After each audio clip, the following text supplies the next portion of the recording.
36 সাইজৰ 3 piece princess কাট blouse এটা আজি কাটি দেখুৱাম একেবাৰে ইজি প্ৰসেছত কেনেকৈনো আমি ব্লাউজটো কাটিব পাৰো আহকচোন দেখুৱাই দিও 36 সাইজৰ 3 পিস প্ৰিন্সেছ কাটৰ কাৰণে আমি দীঘলটো লৈছো 16.5 আৰু আমি জাপি দিছো 13 লৈ 9 4 গুণ 37 9টো হৈছে ফিটিং জোখ 2 ইঞ্চি এক্সট্ৰা ললে 11 হয় আৰু আমাৰ যেহেতুকে ফ্ৰন্টত ইয়াতে সোমাই যায় সেই কাৰণে আমি 13 লৈছো 2 ইঞ্চি ব্যাক সাইডৰ পৰা আমি মাইনাস কৰিম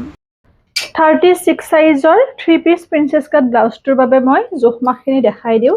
আসলতে মই কৰিয়ে আছিল কিন্তু মোৰ স্কিপ হৈ গল ভিডিওটো সেই কাৰণে মই আকৌ আৰম্ভণিৰ পৰা দেখুৱাই দিম চাব এয়া এটো হৈছে আমাৰ জাপি লোৱাটো আৰু এটো আমাৰ এয়া দুজাপ এইখিনিলৈ জানেই দীঘলটো আমি 16.5 লৈছো কাৰণ এনে আমি নৰমাল 16 ললে হয় নতুনখিনিয়ে ভিতৰত জাপত অলপ বেছি সোমাই দিয়ে যাৰ বিনিময় ব্লাউজটো ছুটি যেন পাই সেইভাবে আমি 16.5 লৈছো এবাৰ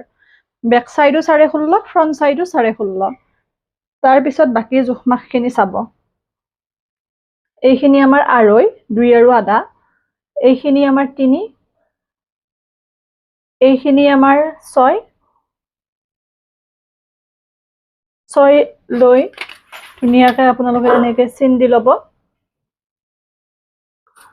এইখিনি 3 আৰু এই ডিসটেন্সটো 1 3 ৰ পৰা 1 লৈ এনেকৈ যাব আৰু এইখিনি আধা ইঞ্চটো এনেদৰে আৰু এইখিনি আমি 5 লৈছো আৰু এইটো আমি 6 লৈছো যেহেতুকে এইখিনি আমাৰ অকমান ডিজাইন হ'ব ফ্ৰন্টৰ সেইভাবে তাৰ পিছত এইখিনি আমি 1 ইঞ্চি লৈ বেকাকে আস্তানি দিছো এয়া এতিয়া এইখিনি কাটি দিম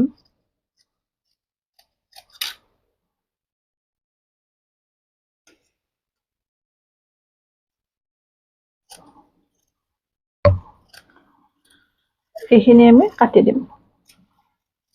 যেহেতু ব্যাক সাইডৰ আমাৰ বেলেগ হ'ব আৰু ফ্ৰন্ট সাইডৰ আমাৰ জোখমাখখিনি বেলেগ হ'ব সেইভাবে এইখিনি আমি কাটি উলিয়াই লম সকলোৱে দেখাব ব্লাউজবোৰ কাটি চিলোৱা ইতিমধ্যে মই 40 সাইজ আৰু 34 সাইজৰ 3 পিছত দিছো সেম প্ৰসেস হয় এয়া ব্যাক সাইড এটা উলিয়াই লম একো কথা নাই ফ্ৰন্ট বা ব্যাক বুলি কথা নাই যেহেতুকে দুইটা সমান আমি যিকোনো এটা উলিয়াই ললে হল এটো আমাৰ ব্যাক সাইড কাপোৰখন আপোনালোকে ইস্ত্ৰি কৰি ল'ব সদায় কাৰণ নহলে জাপ খাই থাকিলে তাৰ মানে বেয়া হয় কাটিবৰ কাৰণে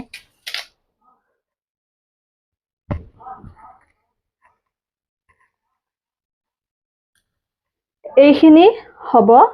আঢ়ৈ 2 আৰু আধা এই খুমাজৰখিনি আঢ়ৈ 2 আৰু আধা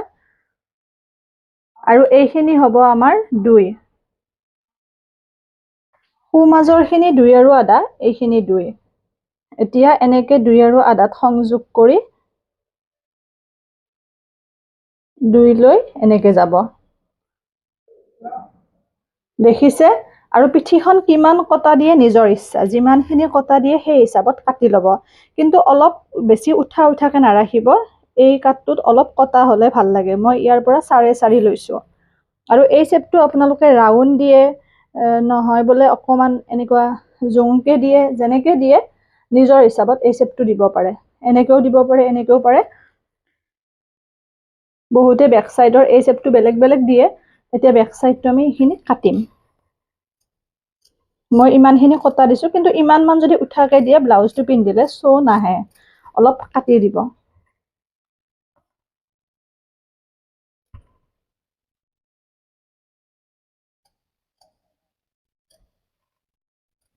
যিমানখিনি পাৰি মই সহজভাৱে এই কাটটো দিছো কিন্তু যদি মই এটা পাৰ্টকে দিলোহেতেন বহুত আপোনালোকে ক্ৰিটিকেল পালেহেতেন সেই কাৰণে কিন্তু আমাৰ সেম হয় জোখমা এয়া এইটো আমাৰ ব্যাক সাইড হৈ গল ওপৰৰখিনি বেছিখিনি এইখিনি কমখিনি মনত ৰাখিব যাতে জইন লগাওতে ফুল নহয় এইটো ব্যাক সাইড এবাৰ দেখাই দিছো এয়া অলপ কটা হলে ভাল লাগে এইটো ব্যাক সাইড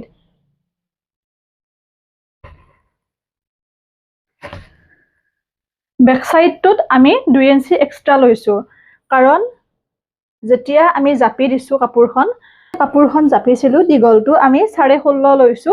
আৰু আমি জাপি দিয়াটো যেহেতু আমাৰ 9 4 9 ড্ৰেছ 9 টো ফিটিং জোখ আৰু যেহেতু আমাৰ এইটো প্ৰিন্সেছ কাট হয় 3 পিছৰ গতিকে আমাৰ 2 ইঞ্চি এটা ফ্ৰন্টৰ ফালে সোমাই যায়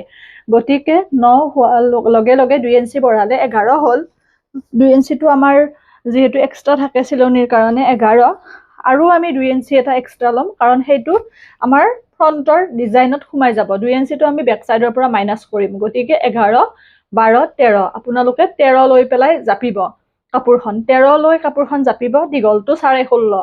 দীঘলটো 16.5 ফ্ৰন্ট বেক আৰু জাপাটো 13 লৈ জাপিব পিছত 2 ইঞ্চি বা 1.5 ইঞ্চি এটা বেক সাইডৰ পৰা মাইনাস কৰিব কিন্তু এতিয়াই কৰিব নালাগে আমি প্ৰথমতে গোটেইখিনি ফ্ৰন্টৰো জোখমাখখিনি কৰি লও জোখমাখখিনি কৰি ইনাৰ লগাই পেলাই সিলোৱাৰ সময়ত যেতিয়া আপোনালোকে সিলাব তেতিয়া অলপ অগা দেৱা টাইপ পাব বেক সাইডটো অলপ দীঘল লাগিব তেতিয়া আপুনি 1 ইঞ্চি বা 1.5 ইঞ্চি এটা মাইনাস কৰিব এতিয়া এই কাৰণে কৰিব নালাগে কিছুমানে সিলাওতে ফ্ৰন্টৰখিনি ইমান সোমাই দিয়ে পিছত যাই দুইটা মানে মাইনাস নকৰিলেও মিলি যায় যদি আপোনালোকৰ জয়েন কৰাৰ পিছত বেক সাইডটো অলপ এইখিনি বেছি যেন পায় তেতিয়া হলে আপোনালোকে যেখিনি বেছি 1 ইঞ্চি বা 1.5 ইঞ্চিটো কাটি দিব হেতু নরমাল এটু ব্যাক সাইড এতিয়া ফ্রন্ট সাইডৰ আমি জোখমাখখিনি কৰিম এটু ফ্ৰন্ট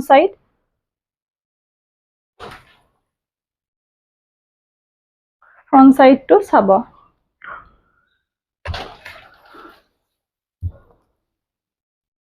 এইখিনি সেম হয় আৰু 2 আৰু আধা চিন এটা দি লব 2 আৰু আধা আৰু এইটো 2 তেতিয়াই আমাৰ ব্যাক সাইডৰ লগত জয়েনবোৰ সেম হ'ব গতিকে এইখিনি আমাৰ সেম খালি চিনবোৰ দিউতে শেপবোৰ দিউতে ভালকে দিব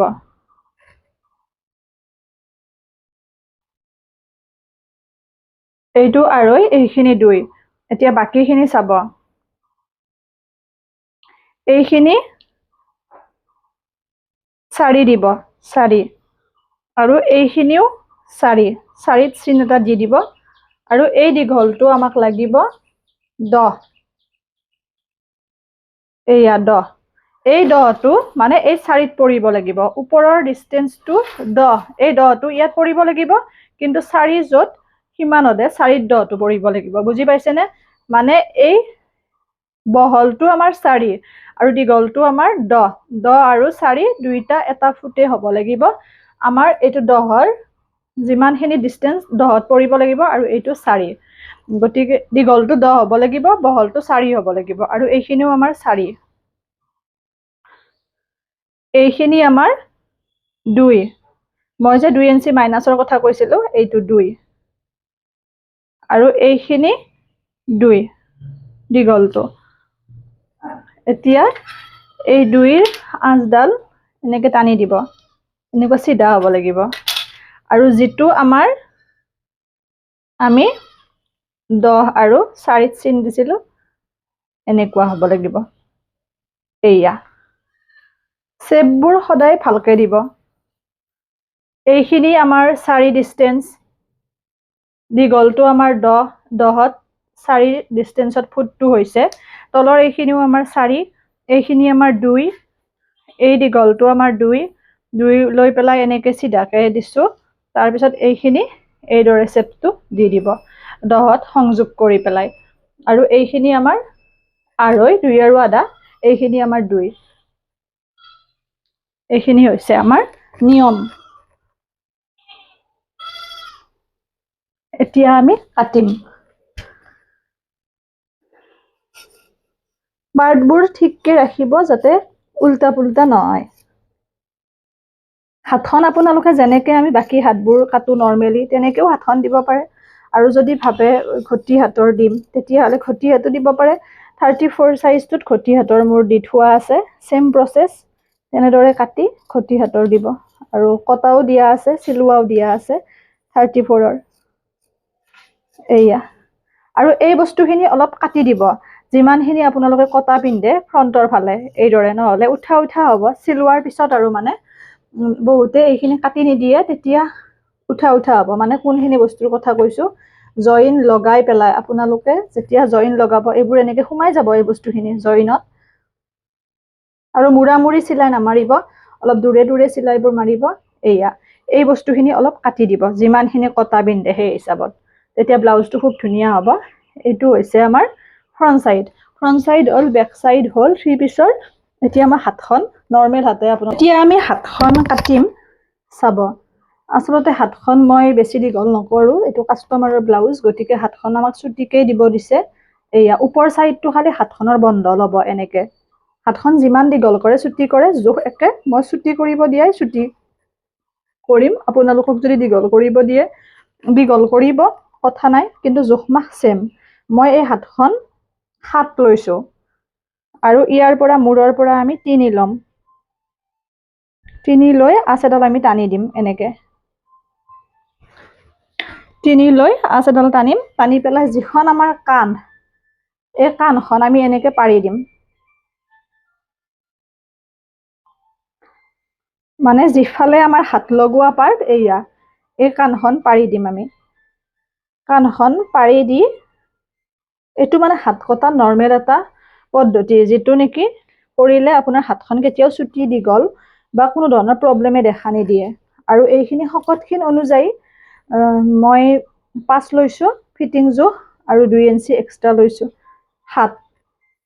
ফিটিং জোখ 7 আৰু এইখিনি আমি অকমান বেছিকে দকে কাটি দিম যাতে আমাৰ ফুলি নাথাকে পিন্ধিলে য'ত ৰৈছিলো তাৰ পৰা আমি এনেকে হাতখন কাটিম এতিয়া মই কাটিম কেতিয়াবা আকোতে আমাৰ পাৰফেক্ট নহয় কাটোতে আমি পাৰফেক্টলি কাটিব লাগিব মানে শেপবোৰ এয়া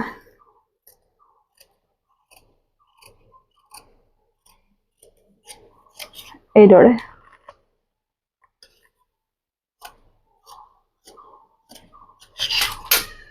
এয়া হাতখন হৈ গ'ল দুয়োখন হাত এইদৰে কাটিব আশা কৰো বুজি পাইছে পুনৰ নতুন ভিডিঅ'টিৰে লগ পাম সকলো ভালে থাকিব সুস্থ থাকিব হাঁহি থাকিব আৰু মোক কাটি দেখাব চিলাই দেখুৱাব